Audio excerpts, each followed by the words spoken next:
Semuanya, apa kabar? Kali ini di video ini aku mau ngajak kalian dan ngasih tahu kalian tentang siklus akuntansi dagang. Nah, mulai dari jurnal sampai posting jurnal penutup. Untuk part 1 ini aku mau ngajak kalian dan ngasih tahu kalian mulai dari jurnal, buku besar pembantu piutang dan utang, dan menghitung persediaan. Yuks! Baiklah, untuk pertama kita akan mengentri sebuah dokumen ke sebuah jurnal. Nah, jurnalnya yaitu jurnal khusus dan jurnal umum, teman-teman. Jurnal khusus ini terdiri dari 4 jurnal, yaitu jurnal pembelian atau purchase journal, jurnal penjualan atau sales journal, jurnal penerimaan kas atau cash receipt journal, dan jurnal pengeluaran kas atau cash payment journal. Nah, kita mulai dari jurnal pembelian atau purchase journal. Nah, di purchase journal ini atau jurnal pembelian ini adalah jurnal untuk pembelian secara kredit, yaitu apabila sebuah transaksi kredit maka akan muncul akun yaitu purchase atau pembelian, head in atau pajak masuk, flag in beban angkut, dan di bagian kreditnya akan payable. Nah, untuk formatnya seperti ini ya teman-teman, ada tanggal atau date, deskripsi, ref, debit, kredit. Ini dokumennya pembelian secara kredit ya teman-teman. Nah, jadi yang akan kita catat adalah di sisi deskripsinya atau description itu adalah nama toko atau sebuah perusahaan yang kita beli barang dagangnya. Nah, di dokumen ini kita bisa baca dokumennya, yaitu pada tanggal 1 kita membeli barang ke toko Star King T dengan banyak unit 10 unit dengan harga satuan 120 dan jumlahnya 1.200.000. Lalu ada PPN masukannya nih teman-teman sebesar 132 dan beban angkutnya sebesar 75.000. Nah, totalnya 1.407.000. Nah, mari kita entry ya teman-teman. Jadi saya akan menyalinnya saja karena ini dari Excel.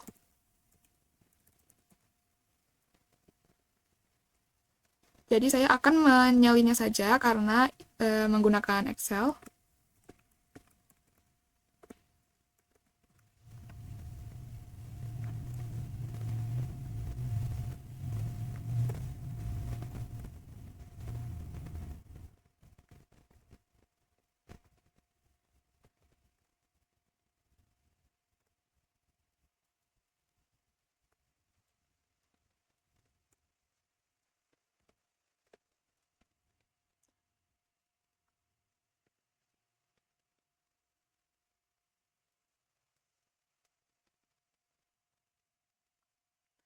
Nah, ini kita sudah mengentry dokumennya ke jurnal ya teman-teman. Itu ada pembelian sebesar 1.200.000, ada PPN-nya atau pajak masukannya, beban angkut, dan akun payable-nya. Itu jumlah dari ini semuanya teman-teman.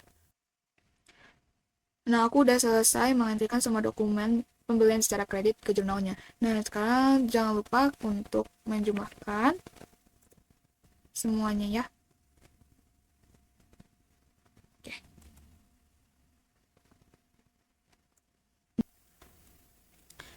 Nah, di bawah ini ada rekapitulasi teman-teman. Nah, rekapitulasi itu adalah penjumlahan akhir kolom-kolom dalam jurnal khusus. Nah, jumlah akhir dari purchase flag in dan flag in ini, yaitu yang di sisi debit ini, akan kita pindahkan ke rekapitulasi ini, gunanya untuk memudahkan kita nanti di posting buku besar. Nah, jadi di sini ada nomor akunnya. Guys.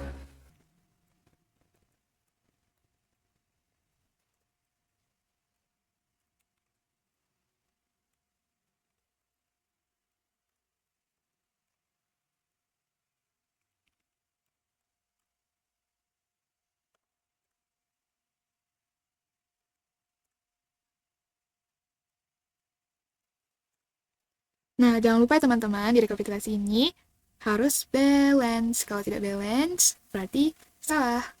Nah, oke, kita lanjut ke sales journal. Oke teman-teman, selanjutnya yaitu sales journal atau jurnal penjualan. Nah, jurnal ini adalah jurnal khusus penjualan secara kredit teman-teman. Nah, untuk jurnalnya itu ada akun receivable atau piutang dan paid out atau pajak keluaran di sisi debit dan sales atau penjualan di sisi kredit. Nah, untuk formatnya sama seperti purchase journal yang tadi ya teman-teman. Dan untuk mengentrikannya sama seperti jurnal tadi teman-teman. Oke teman-teman, sekarang kita lanjut cash payment journal atau jurnal pengeluaran kas. Nah, untuk jurnal pengeluaran kas ini adalah untuk pembelian secara tunai, pembayaran hutang, bayar beban, dan price. Nah, intinya di cash payment journal ini adalah pengeluaran kas secara tunai, teman-teman. Nah, akun-akun yang muncul yaitu di sisi debit ada fed in, akun payable, purchase, freight in. Teman-teman, di sini ada miscellaneous. Nah, miscellaneous ini adalah macam-macam atau biaya lain-lain. Artinya pengeluaran yang tidak termasuk kategori tertentu atau kategori tetap. Contohnya seperti beban listrik, air, gaji, utang gaji, sewa bayar, sewa bayar di muka, iklan dibayar di muka, dan lain-lainnya teman-teman. Nah, untuk mengentrikannya sama seperti jurnal sebelumnya teman-teman. Oke, teman-teman lanjut ke cash receipt journal atau jurnal penerimaan kas. Jurnal penerimaan kas ini tentunya khusus untuk penerimaan kas saja teman-teman. Nah, untuk caranya sama seperti jurnal sebelumnya teman-teman. Baik, kita lanjut ke general journal atau jurnal umum atau di buku-buku biasanya menyebutkan memorial journal. Nah, jurnal umum ini khusus untuk retur pembelian, retur penjualan, segala nah, General Journal ini khusus untuk segala return teman-teman. Return pembelian secara debit, return pembelian kredit, return penjualan debit, return penjualan kredit. Nah, untuk mengentrikannya sama seperti kita mengentrikan dokumen ke jurnal umum biasa teman-teman.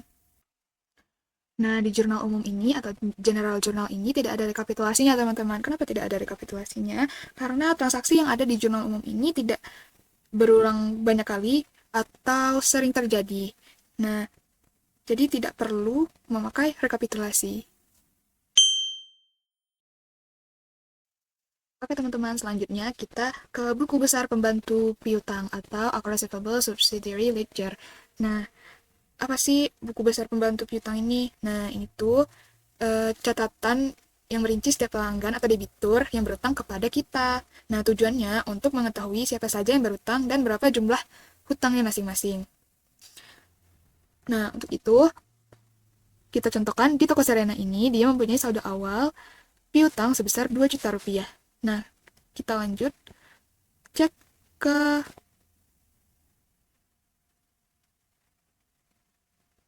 sales journal, yaitu terdapat account receivable di sini. Maka, kita cek toko Serena, maka kita ambil account receivable-nya ini ya. Langsung saja.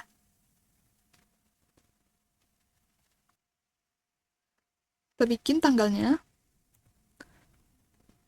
Lalu posting. Nah, di bagian ref ini adalah nomor bukti. Nah, aku bakal ketik di sini FC001. Oke, guys. Nah, selanjutnya karena kita ambil nominalnya dari sales journal yang mana di sana account receivable-nya di sebelah debit. Nah, untuk saldonya atau balance-nya kita menggunakan rumus sederhana saja ya, teman-teman. Tidak perlu yang susah-susah. Nah, gini. Seterusnya, seperti itu teman-teman. Kita cek dari jurnal-jurnal khusus kita sebelumnya. Gampang kan? Nah, setelah diposting ke buku besar pembantu, nah di sales journal tadi, di bagian refnya, kita centang atau checklist, teman-teman. Aku nggak tahu ya pakai apa.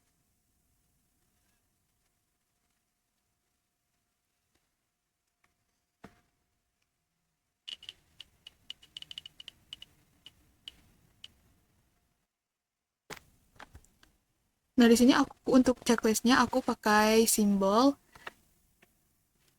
di sini.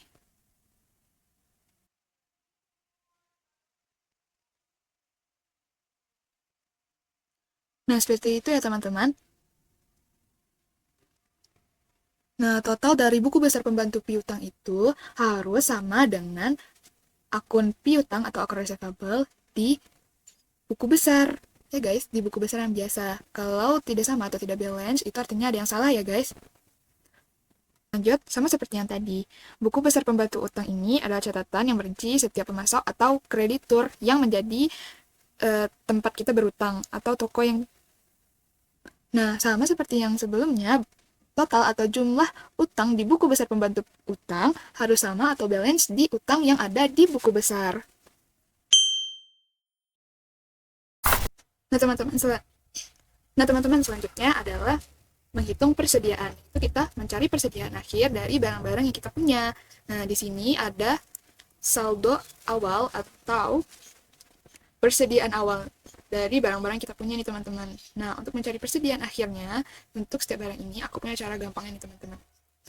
Nah, itu ada contohnya electric iron. Nah, caranya yaitu kita cari semua pembelian. Nah, ini termasuk juga dengan retur pembeliannya ya teman-teman. Nah, persediaan awal kita masukkan dikali dengan harga beli barang tersebut. Nah, ini ada lagi pembelian. Nah, retro pembeliannya juga dimasukkan ya teman-teman. Artinya ini berkurang.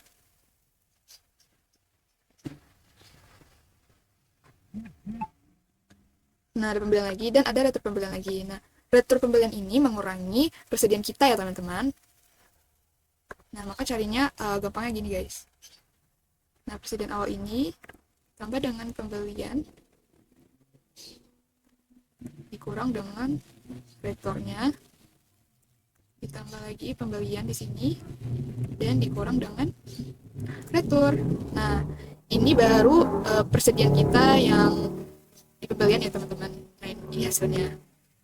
Nah, selanjutnya kita cari penjualannya teman-teman. Nah, di sini untuk barang ini aku cuman satu kali penjualan, yaitu ada 10 unit.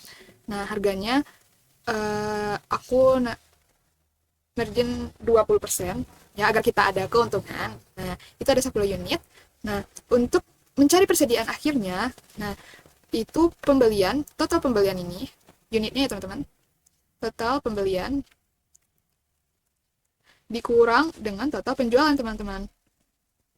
Nah, akan dapat hasilnya 36 unit. Nah, 36 unit ini dikali dengan harga pembelian barang ini teman-teman, maka akan dapat hasilnya segini, yaitu 4.320.000. Nah, untuk persediaan barang dagang ini kita menggunakan metode FIFO, yaitu first in, first out. Atau barang yang masuk pertama, itu yang pertama kita jual teman-teman. Nah, di sini ada 36 unit. Persediaan awal kita itu ada 38 unit teman-teman. Nah, kita ambil metode FIFO, berarti kita ambil dari yang paling atas atau barang pertama kali masuk. Berarti persediaan awal ya teman-teman pada tanggal 1. Nah, tapi kita butuhnya, tapi di nilai persediaan akhirnya yaitu 36 unit. Nah, maka kita ambil 36 unit teman-teman. Dikali dengan harga beli barang tersebut, bukan harga jualnya ya teman-teman, karena kita menghitung persediaan akhirnya. Nah, itu kita dapat persediaan akhirnya senilai 4.320.000, sama ya dengan nilai persediaan akhirnya. Ini hanya metodenya untuk persediaan barang dagang.